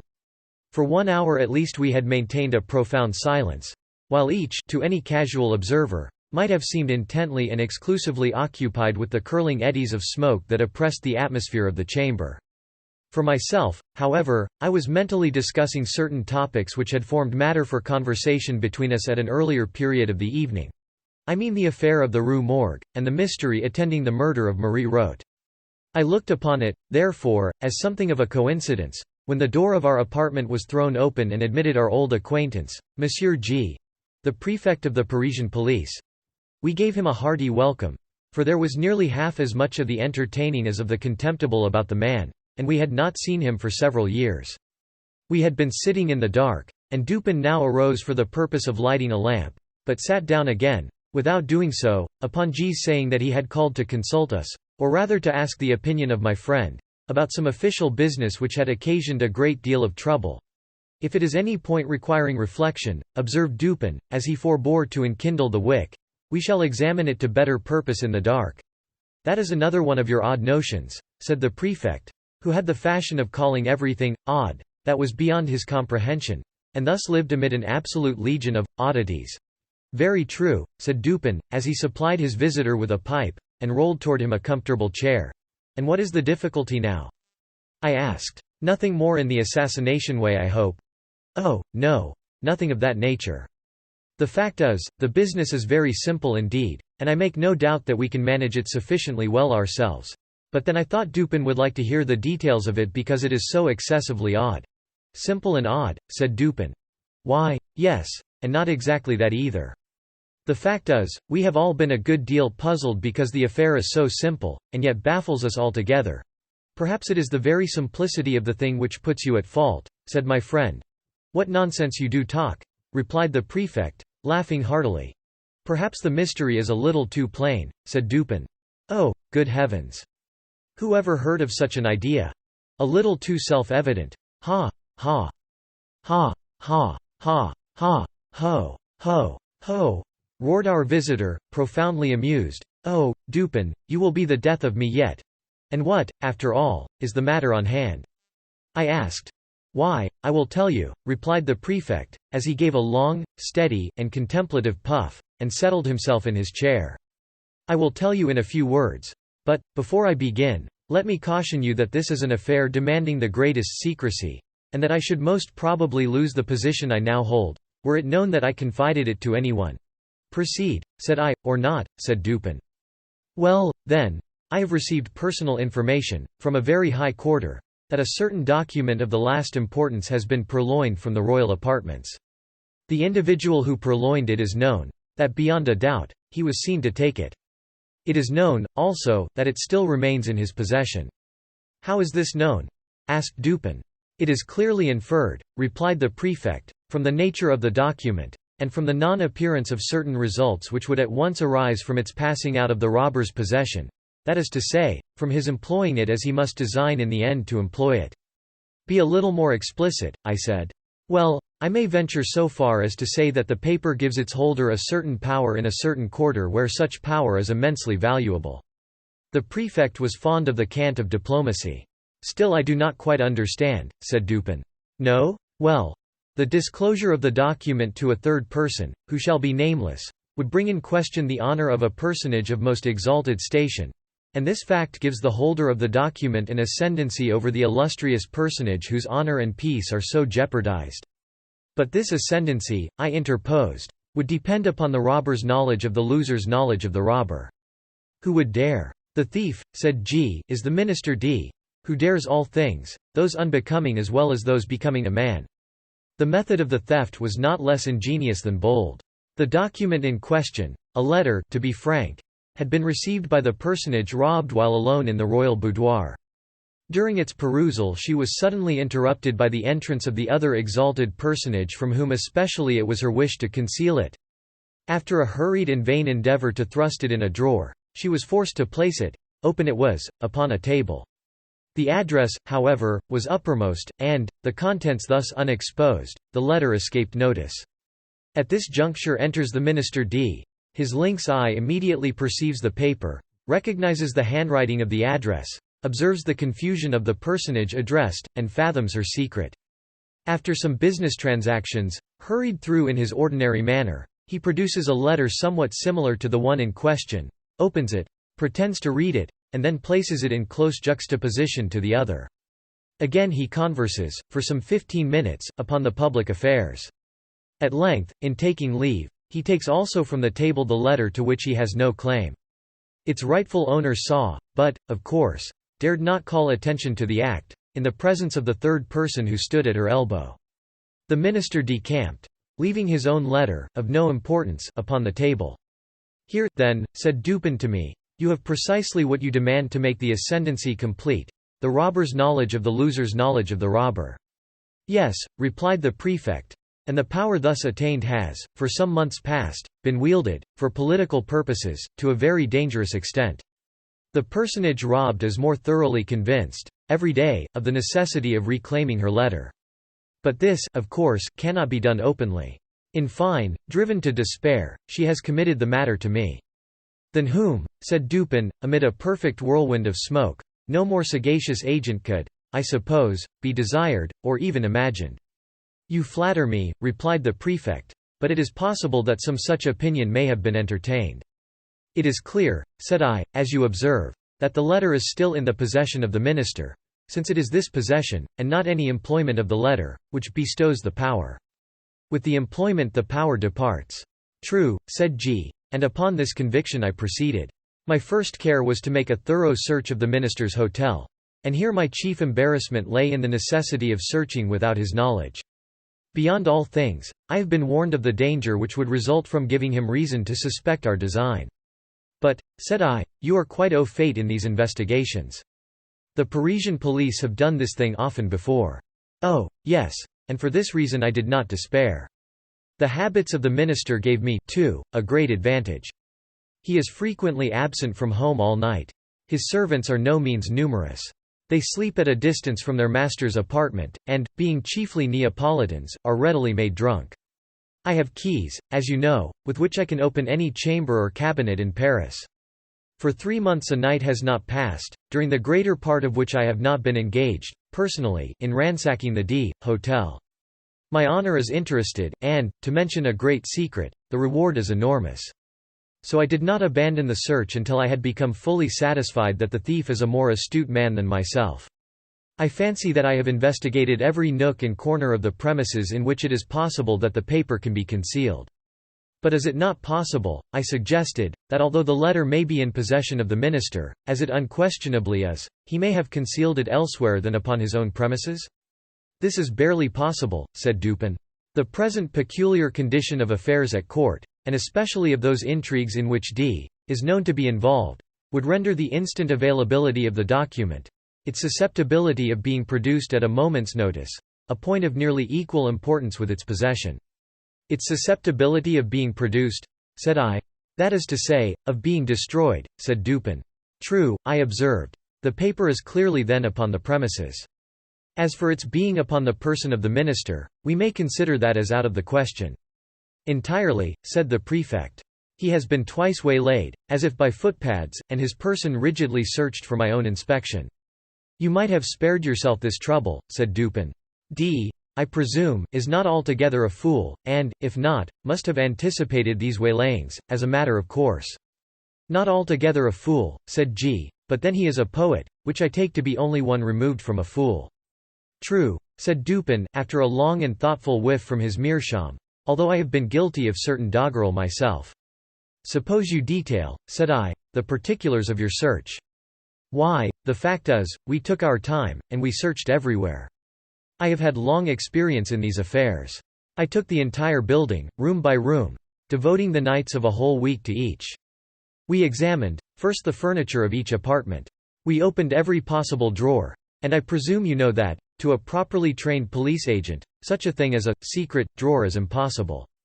Any man is a dolt who permits a secret drawer to escape him in a search of this kind. The thing is so plain. There is a certain amount of bulk, of space, to be accounted for in every cabinet. Then we have accurate rules. The 50th part of a line could not escape us. After the cabinets we took the chairs. The cushions we probed with the fine ling needles you have seen me employ. From the tables we removed the tops. Why so? Sometimes the top of a table, or other similarly arranged piece of furniture, is removed by the person wishing to conceal an article. Then the leg is excavated, the article deposited within the cavity, and the top replaced. The bottoms and tops of bedposts are employed in the same way. But could not the cavity be detected by sounding? I asked. By no means, if, when the article is deposited, a sufficient wadding of cotton be placed around it. Besides, in our case, we were obliged to proceed without noise. But you could not have removed. You could not have taken to pieces all articles of furniture in which it would have been possible to make a deposit in the manner you mention. A letter may be compressed into a thin spiral roll, not differing much in shape or bulk from a large knitting needle, and in this form it might be inserted into the rung of a chair, for example. You did not take to pieces all the chairs? Certainly not. But we did better. We examined the rungs of every chair in the hotel, and, indeed, the jointings of every description of furniture, by the aid of a most powerful microscope. Had there been any traces of recent disturbance, we should not have failed to detect it instantly. A single grain of gimlet dust, for example, would have been as obvious as an apple. Any disorder in the gluing, any unusual gap in the joints, would have sufficed to ensure detection. I presume you looked to the mirrors, between the boards and the plates, and you probed the beds and the bedclothes, as well as the curtains and carpets. That of course. And when we had absolutely completed every particle of the furniture in this way, then we examined the house itself. We divided its entire surface into compartments, which we numbered, so that none might be missed. Then we scrutinized each individual square inch throughout the premises, including the two houses immediately adjoining, with the microscope, as before. The two houses adjoining! I exclaimed. You must have had a great deal of trouble. We had. But the reward offered is prodigious. You included the grounds about the houses? All the grounds are paved with brick. They give us comparatively little trouble. We examined the moss between the bricks and found it undisturbed. You looked among D.'s papers, of course, and into the books of the library? Certainly. We opened every package and parcel. We not only opened every book, but we turned over every leaf in each volume, not contenting ourselves with a mere shake, according to the fashion of some of our police officers.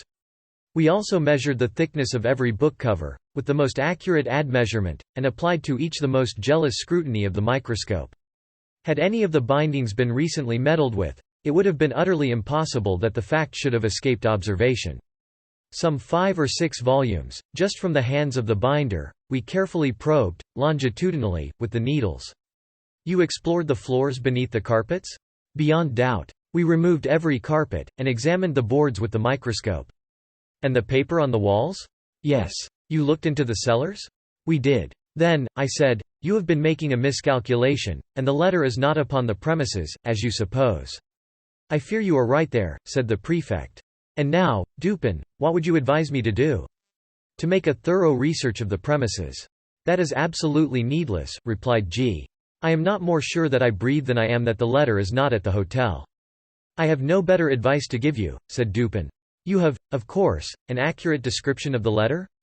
Oh, yes. And here the prefect, producing a memorandum book, proceeded to read aloud a minute account of the internal, and especially of the external, appearance of the missing document. Soon after finishing the perusal of this description, he took his departure, more entirely depressed in spirits than I have ever known the good gentleman before. In about a month afterward he paid another visit, and found us occupied very nearly as before. He took a pipe and a chair and entered into some ordinary conversation. At length I said, "Well, but G, what of the purloined letter? I presume you have at last made up your mind that there is no such thing as overreaching the minister?" "Confound him, say I. Yes. I made the re-examination, however, as Dupin suggested, but it was all labor lost, as I knew it would be." "How much was the reward offered, did you say?" asked Dupin. "Why, a very great deal. A very liberal reward. I don't like to say how much precisely. But one thing I will say, that I wouldn't mind giving my individual check for 50,000 francs to anyone who could obtain me that letter. The fact is, it is becoming of more and more importance every day, and the reward has been lately doubled. If it were trebled, however, I could do no more than I have done." "Why, yes," said Dupin, drawlingly, between the whiffs of his meerschaum, "I really think, G, you have not exerted yourself to the utmost in the matter. You might do a little more, I think, eh?" "How? In what way?" "Why, puff, puff. You might puff, puff, employ counsel in the matter, a. Puff, puff, puff. Do you remember the story they tell of Abernethy? No, hang Abernethy. To be sure. Hang him and welcome. But, once upon a time, a certain rich miser conceived the design of spunging upon this Abernethy for a medical opinion. Getting up, for this purpose, an ordinary conversation in a private company, he insinuated his case to the physician, as that of an imaginary individual. "We will suppose," said the miser, "that his symptoms are such and such.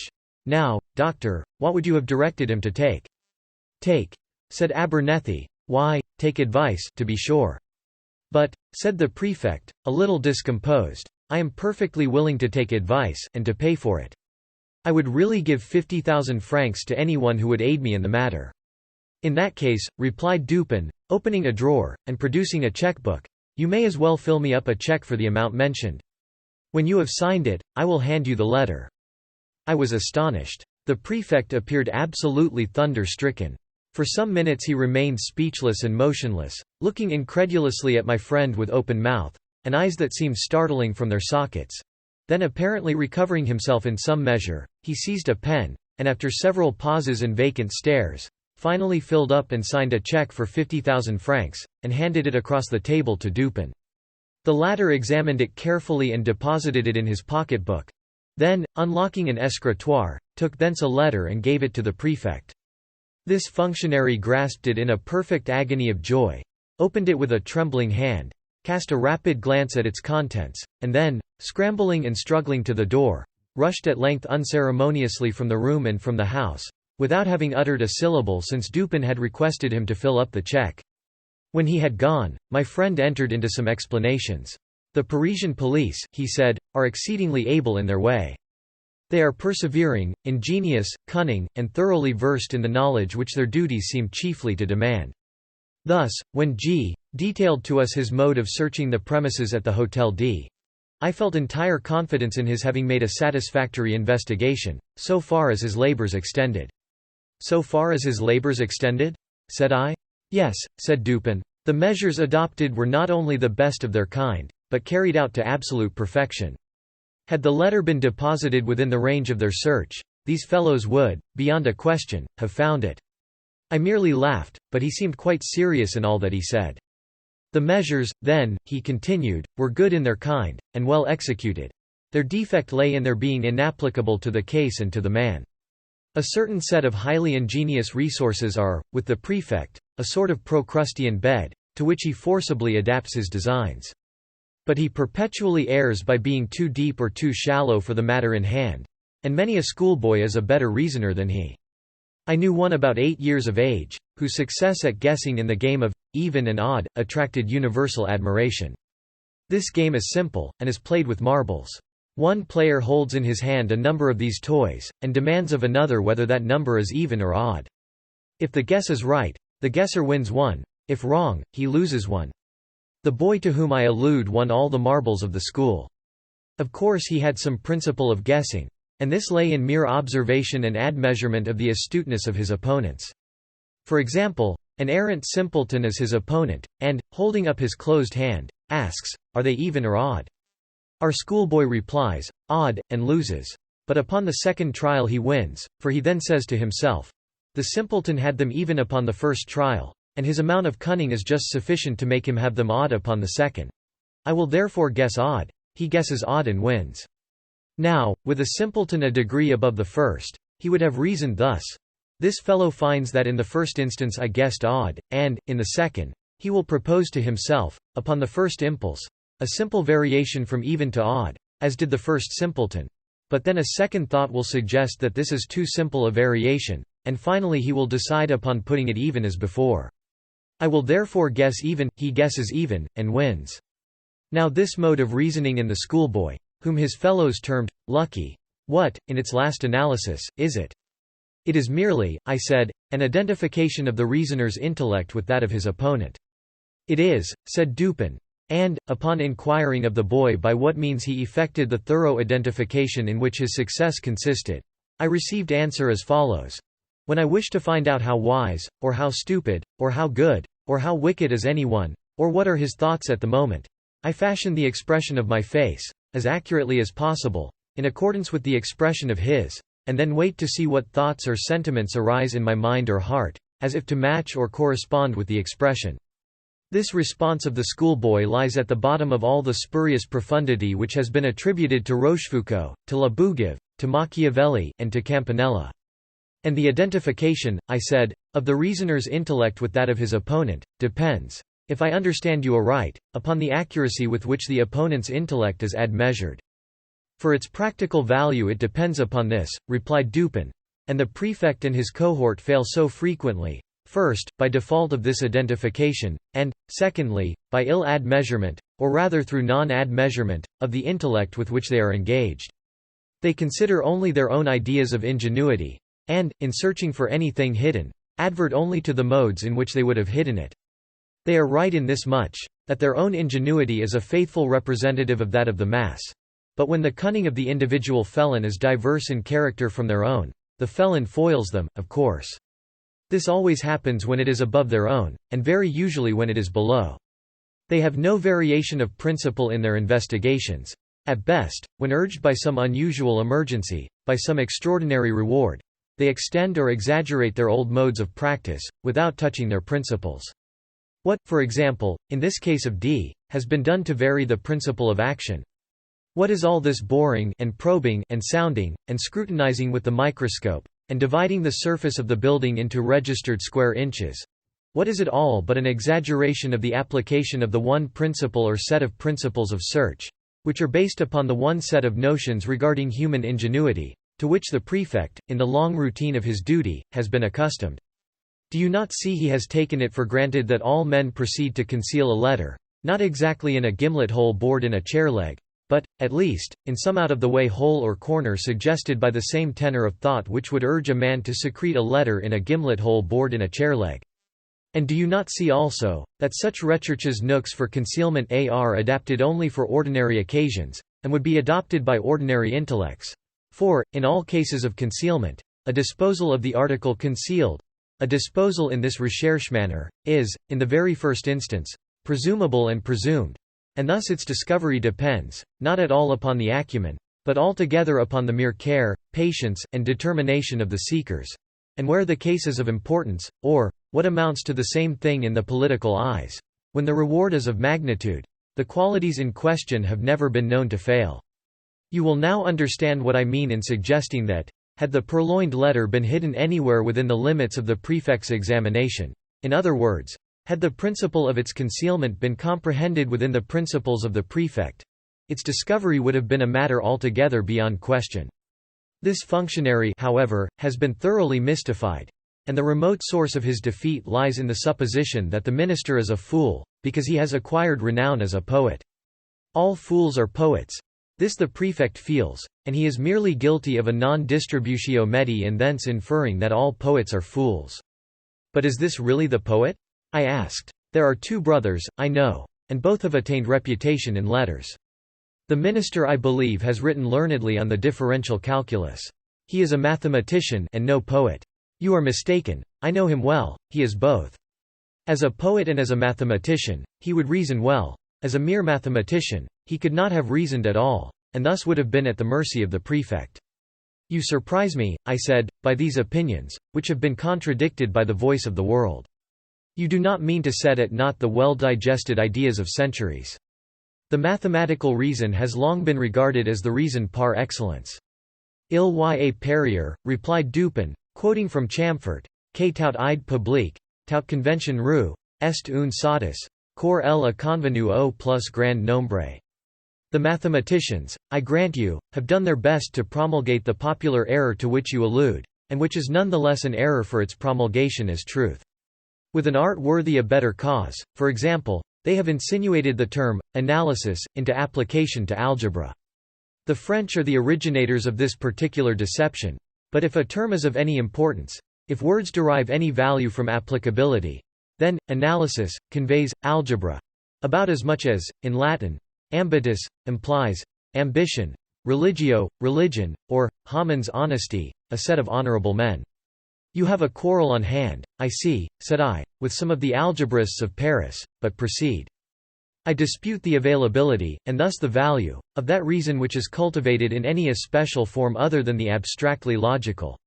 I dispute, in particular, the reason educed by mathematical study. The mathematics are the science of form and quantity. Mathematical reasoning is merely logic applied to observation upon form and quantity. The great error lies in supposing that even the truths of what is called pure algebra are abstract or general truths. And this error is so egregious that I am confounded at the universality with which it has been received. Mathematical axioms are not axioms of general truth. What is true of relation, of form and quantity, is often grossly false in regard to morals, for example.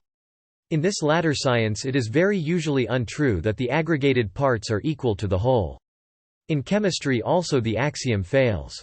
In the consideration of motive it fails. For two motives, each of a given value, have not, necessarily, a value when united, equal to the sum of their values apart. There are numerous other mathematical truths which are only truths within the limits of relation. But the mathematician argues from his finite truths, through habit, as if they were of an absolutely general applicability, as the world indeed imagines them to be.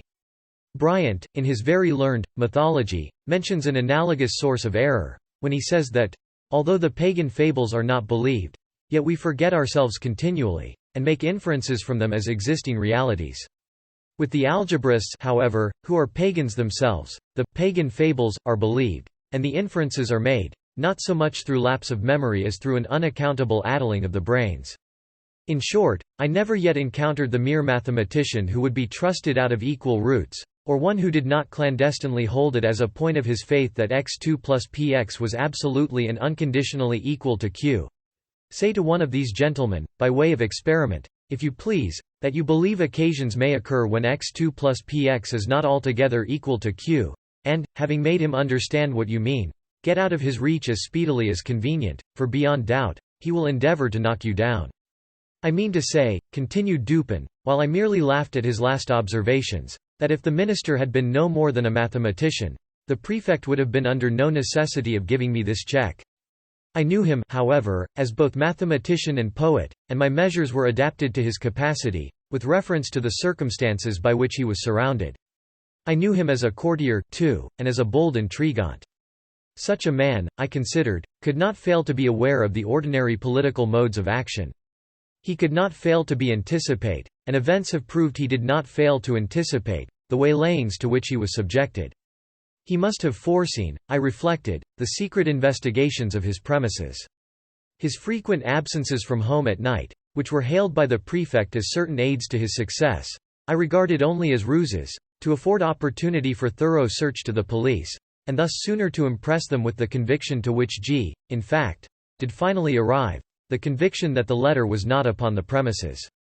I felt, also, that the whole train of thought, which I was at some pains in detailing to you just now, concerning the invariable principle of political action in searches for articles concealed, I felt that this whole train of thought would necessarily pass through the mind of the minister. It would imperatively lead him to despise all the ordinary nooks of concealment. He could not, I reflected, be so weak as not to see that the most intricate and remote recess of his hotel would be as open as his commonest closets to the eyes, to the probes, to the gimlets, and to the microscopes of the prefect.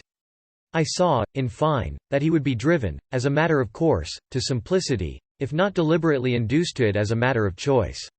You will remember, perhaps, how desperately the prefect laughed when I suggested, upon our first interview, that it was just possible this mystery troubled him so much on account of its being so very self-evident. Yes, said I remember his merriment well. I really thought he would have fallen into convulsions.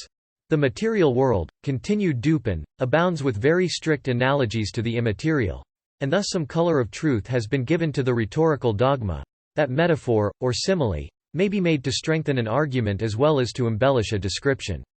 The principle of the vis inertiae, for example, seems to be identical in physics and metaphysics. It is not more true in the former, than a large body is with more difficulty set in motion than a smaller one, and that its subsequent momentum is commensurate with this difficulty, than it is, in the latter, that intellects of the vaster capacity, while more forcible, more constant, and more eventful in their movements than those of inferior grade, are yet the less readily moved, and more embarrassed, and full of hesitation in the first few steps of their progress. Again, Have you ever noticed which of the street signs, over the shop doors, are the most attractive of attention? I have never given the matter a thought, I said. There is a game of puzzles, he resumed, which is played upon a map. One party playing requires another to find a given word. The name of town, river, state, or empire. Any word, in short, upon the motley and perplexed surface of the chart. A novice in the game generally seeks to embarrass his opponents by giving them the most minutely lettered names. But the adept selects such words as stretch, in large characters, from one end of the chart to the other. These, like the over largely lettered signs and placards of the street, escape observation by dint of being excessively obvious. And here the physical oversight is precisely analogous with the moral inapprehension by which the intellect suffers to pass unnoticed those considerations which are too obtrusively and too palpably self-evident. But this is a point, it appears, somewhat above or beneath the understanding of the prefect. He never once thought it probable, or possible, that the minister had deposited the letter immediately beneath the nose of the whole world, by way of best preventing any portion of that world from perceiving it. But the more I reflected upon the daring, dashing, and discriminating ingenuity of D—upon the fact that the document must always have been at hand, if he intended to use it to good purpose, and upon the decisive evidence, obtained by the prefect, that it was not hidden within the limits of that dignitary's ordinary search, the more satisfied I became that, to conceal this letter, the minister had resorted to the comprehensive and sagacious expedient of not attempting to conceal it at all. Full of these ideas, I prepared myself with a pair of green spectacles, and called one fine morning, quite by accident, at the ministerial hotel. I found D. at home, yawning, lounging, and dawdling, as usual, and pretending to be in the last extremity of ennui.